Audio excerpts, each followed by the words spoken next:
Happy Halloween. I am dressed as an investor-friendly agent. Very obvious.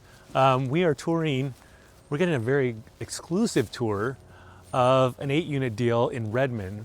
Very exciting. I like this one because it's 2 fourplexes on their own tax parcel. So you can buy using residential financing on each one.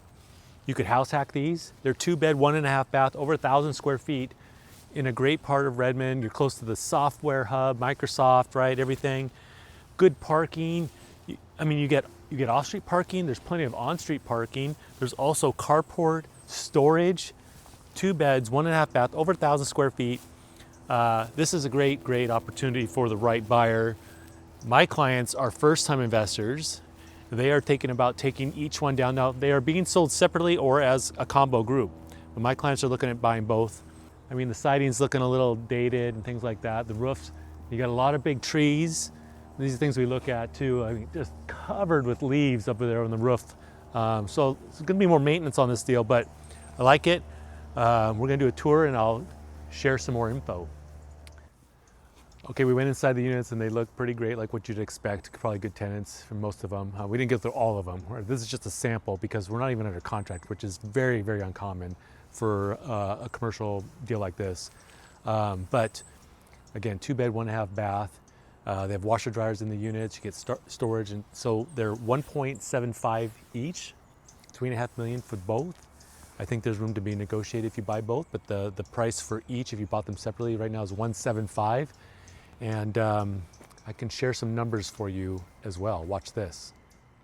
Okay, I promised you numbers. Here's some numbers. My clients, we're still kicking this around. The offer, or the asking price, I'm sorry, is $3.5 million for both of these, 1.75 each.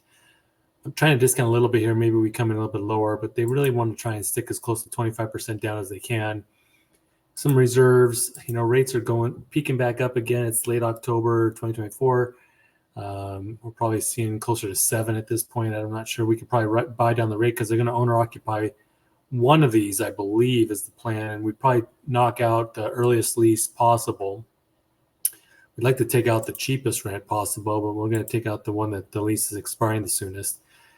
So 8 units, these are all what's currently the rent. I took out the one that they would occupy, and then the pro forma here, trying to be very conservative because we're going to also probably expect to build back for utilities. They are spending a lot in water, sewer, trash, almost over $14,000 a month. And I believe that if you build back $100 a month per unit and recapture that $9,600 a year, it's going to help quite a bit. Nice looking property. Vacancy, I'm doing about 3% here. Property taxes, using all the actuals that was provided by the listing brokers, gives us an operating expense of about 35%.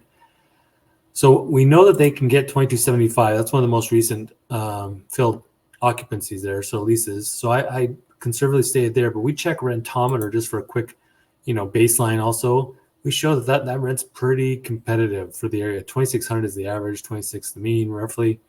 Then I like to sort by size here, right? And these are over 1,000 square foot with an extra half bath. See, a lot of these just are 2-bed, 1 baths. So here's one for $2,750 that was leased back in August, a 2-bed, 2 bath. I think 2,600 is, probably right in line with that area. So 2,275, because some of these units are dated, I think is very conservative. Now, again, doesn't look super great. It's going to cost them to live there, but they own it, $5,000 a month. Now, is that good or bad? I don't know. It sounds pretty steep for me, but a lot of these clients that I have that work in tech, that's not so much, and they're already spending like $4,000 a month in rent. So maybe it's another $1,200 a month, and they actually own the property, a nice 8-unit complex. So anyway, it's producing pretty low cap. It was advertised, I think, at a 4.3 or so. I think obviously the reality always pencils a lot lower. So I do believe that the operating expense is fairly accurate, or you're going to typically run on these about 30-35%. And this doesn't account for management, zero management, because they're going to live there and manage themselves, and try to be very conservative. Now, the reality is they're probably not going to lose that much per month because your vacancy and repairs and all that stuff, you're $1,500 a month at least. So the reality could be closer to 4, and I think they're paying, like I said, $3,500, $4,000 a month in rent anyway. So there you have it. Really like to see this just for a couple more minutes here. I'd like to see this probably closer to 3.3.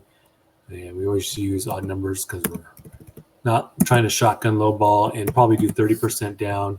And that would get them better target to where they're currently spending in rent. I'm not sure the price is going to be able to move that much because it hasn't been on the market that long, and the sellers are not super desperate to sell. And there has been other pretty serious interest. They expect an offer today. We'll see. But there you have it. I hope you running these numbers is helpful for you, and I'm happy to do this for anybody that has a property of interest in our area. Yeah, it doesn't take me more than a couple minutes to do this. Just a quick snapshot of the property and see if it's even worth kicking the tires a little more. All right, thank you for watching.